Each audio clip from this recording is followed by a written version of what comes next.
So I tweeted something out earlier today asking if there were any stories that were worthy of covering in a video today, and I had no idea that this whole situation was going down with Scott Adams.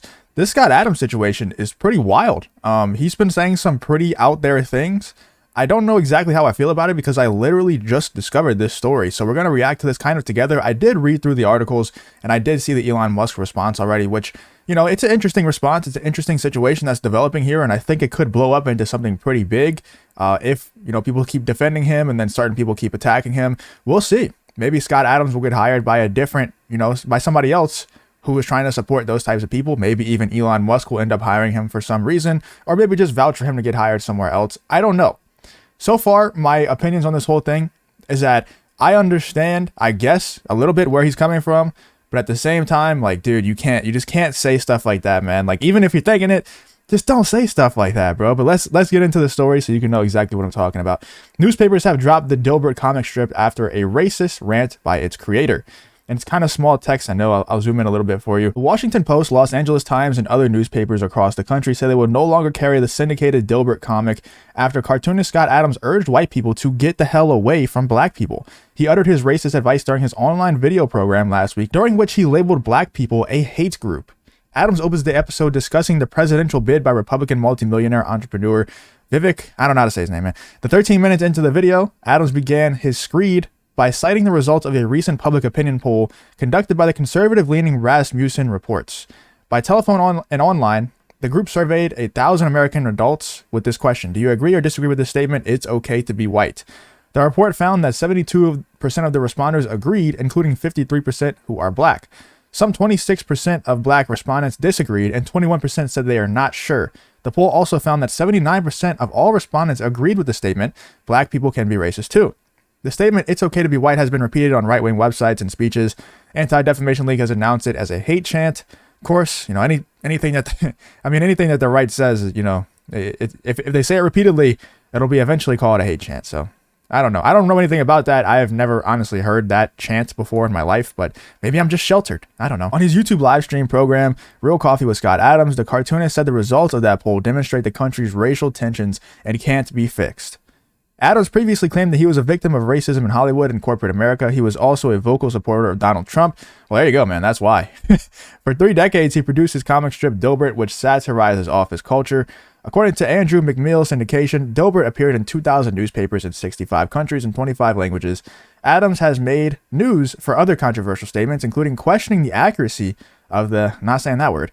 On his video show last week, the 65-year-old said he had been identifying as black because I like to be on the winning team, and that he used to help the black community. Adams said the results of the Rasmussen poll changed his mind. It's all a psyop, bro. Like, there's no, like, most people out there in the world, and maybe it's just because I'm from, like, the deep south.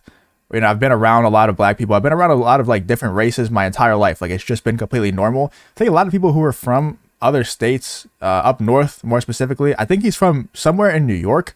I'm not sure like what the demographics of that city is that he grew up in, but I think it's where I'm from, where I've just been around a bunch of different races my entire life. And, you know, I've had close friends who are white. I've had close friends who aren't white. Like, it's just never been a thing for me. And it's also never really seemed like a thing for many other people. Like, obviously in school, like growing up, you could tell there were certain people who were just insufferable, like of other races, who really just hated white people. Like, you can just tell. They would tweet certain things and it's just like, Jesus, man, like, what did I ever do to you? You know, why are you acting like that? Like, you can just tell that they just hated white people. But the majority of people who aren't white don't hate white people like that. It's a psyop. They're trying to make you think, because if you just live on the internet, if you always just go off of what's on the internet, you're always going to be a victim of these psyops. They're trying to get you to take sides, to be a team. You know, he said he identifies as black because he wants to be on the winning team. You're lost to the psyop, man. Most people out there, most normal thinking people, most people in real life aren't walking around in their day-to-day thinking, oh, I'm so glad I'm black today because I'm on the winning team. Like, dude, they're not thinking that, bro. They're just not. At least where I'm from. You know, like I said, it could be completely different in other places. I haven't experienced anything like that.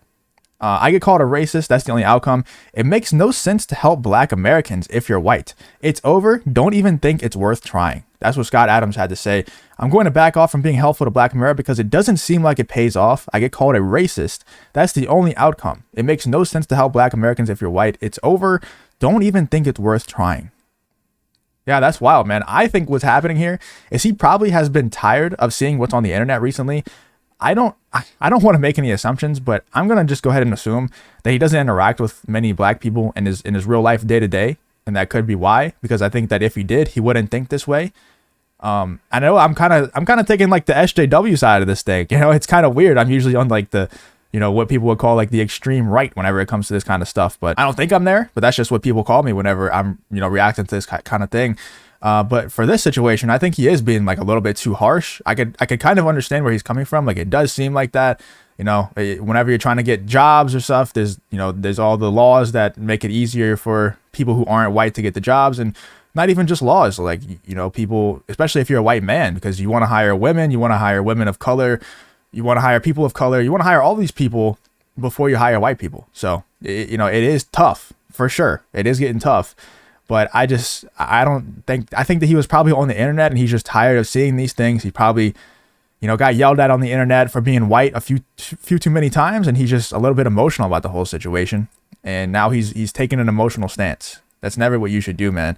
But Elon responded to this whole situation. This article kind of sums up everything that I just read to you. And he said, the media is racist, responding to the whole thing. He said, for a very long time, U.S. media was racist against non-white people.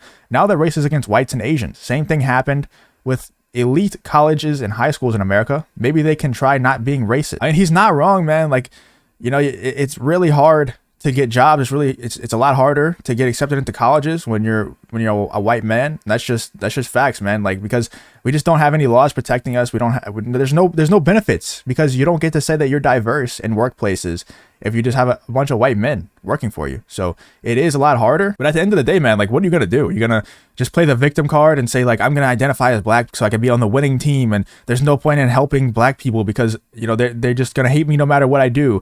Like, poor me. Or are you just going to man up and say, you know what? I'm just going to succeed anyway. You know, I don't really care.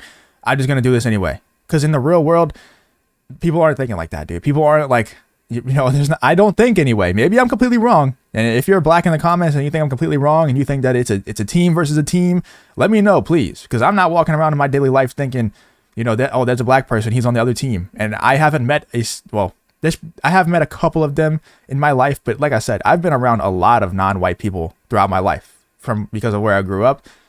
And not many of them I can remember ever acting like or giving any indication that they thought of me as being on the opposite team from them because of the color of my skin. So I think what's happening here is Scott Adams is probably like, you know, terminally online. He's seen one too many things. He's probably got called a certain thing because of his skin color one too many times. He got a little bit emotional, and I can see where he's coming from. You know, I can definitely see where he's coming from, dude. It's tough. It's tough because no matter what you do to try to support that community, the black community, there's always going to be people, especially online, who still call you all these names, who still think that you're bad because you're white, dude. But that's online. Like, that's just online. Twitter is not real, bro. That's what people have to understand. Not only is Twitter not real, and it's always sensationalized, it's always the loudest people are the ones that it's seen the most, and it's usually the most extreme people who are the loudest and the ones who get pushed the most. But it's also a psyop. All these things are a psyop. They want to divide us more, bro. They want to divide and conquer. And I won't let it happen to me. You know, I'm not gonna think of it as teams. Like, that's not gonna happen to me. Our team is nothing about skin color. That's lame. That's low IQ thinking. Our team is about narratives, agendas, ways of thinking, about morals, about policies. Nothing about skin color or physical appearance. That's stupid. That's what the teams are. It's this side has a certain agenda, a way of going about things, a way of solving problems. The other side has a different way. And the other side's way, in my opinion, is very hurtful and toxic to the world. So they need to be defeated. And it has nothing to do with skin color at all. Let me know what you guys think about the whole Scott Adams situation, about Scott Adams getting fired from writing the Dilbert comics. Let me know what you think about the entire situation. If you did enjoy the video, please leave a like, subscribe, all that good stuff. And I hope to see you in the next one.